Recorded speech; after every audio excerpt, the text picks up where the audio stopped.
Le salut ne peut pas être une récompense pour nos efforts, mais il est un pur don de Dieu.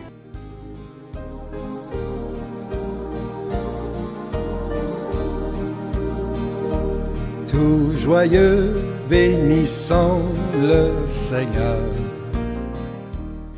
Bonjour à tout le monde, bienvenue dans ce nouvel épisode de Salut par la foi. Aujourd'hui, nous plongeons dans un sujet fondamental de la foi chrétienne, celui du salut par la foi et non par les œuvres. L'apôtre Paul déclare dans le livre de Romains, chapitre 4, le verset 4, je vais lire. Or, à celui qui fait des œuvres, le salaire n'est pas compté comme une grâce, mais comme un dû.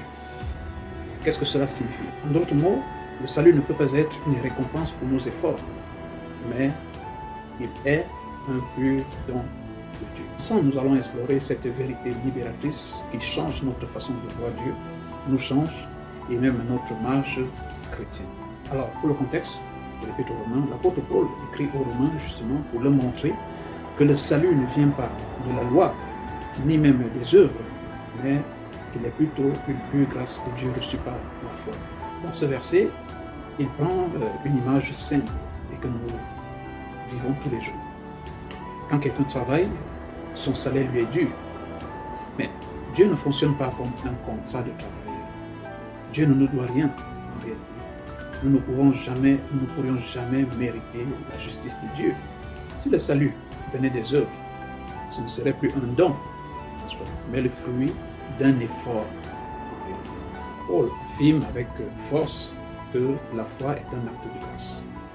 Nous pouvons même lire dans la suite, il est dit, tandis qu'à celui qui, sans faire des œuvres, croit en celui qui justifie l'impie, sa foi est comptée à justice. Or, celui qui fait des œuvres, sa rémunération n'est pas considérée comme une gratification, mais comme le salaire dû. Bon, si au lieu de faire des œuvres, il croit plutôt en celui qui justifie l'impie, sa foi sera comptée à justice. Et nous pouvons voir en exemple le grand patriarche de la foi, Abraham, considéré comme le père de la foi.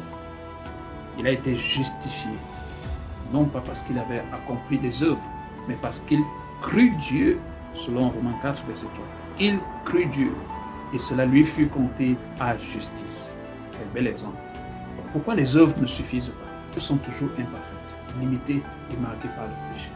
Si le salut dépendait de ce que nous faisons, nous serions toujours dans l'incertitude.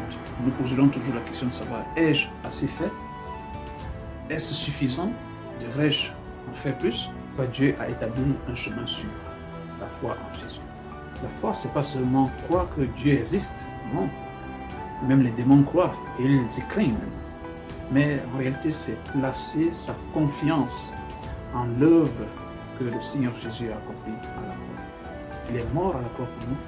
Nous recevons de lui, n'est-ce pas, le pardon de nos péchés. Nous ne faisons pas des œuvres pour gagner le salut. Mais non. Mais c'est parce que nous avons cru en lui, parce que nous sommes sauvés, que nous allons maintenant accomplir des bonnes œuvres. Il est écrit dans le livre d'Éphésiens, chapitre 2, je vais le lire, au verset 9. Car c'est par la grâce que vous êtes sauvés, par le moyen de la foi. Et cela ne vient pas de vous, c'est le don de Dieu. Je vais poursuivre un peu plus loin. Non sur la base des œuvres, mais afin que personne ne se glorifie. Car nous sommes son ouvrage, ayant été créés dans le Christ Jésus pour les bonnes œuvres que Dieu a préparées à l'avance, afin que nous marchions en elles. Donc, les bonnes œuvres ont été faites pour ceux-là qui sont déjà enfants de Dieu. Nous n'accomplissons pas des œuvres pour mériter le salut, nous l'avons vu. En résumé, Romains 4, verset 4 nous montre que le salut n'est pas une dette que Dieu nous doit. Ou alors nous devons accomplir des œuvres pour mériter ce salut. Les œuvres, aussi bonnes soient-elles, ne peuvent pas nous sauver. C'est uniquement la foi en la personne de Jésus-Christ qui a porté sur lui nos fardeaux, nos péchés sur la croix. Lui, il a payé le prix. À nous maintenant de l'accepter dans nos vies et de mériter maintenant ce précieux don, ce précieux cadeau de Dieu donné gratuitement. Merci d'avoir été à l'écoute, mais n'oubliez pas une chose, le salut est un don. Et ce don se reçoit par la foi. Shalom.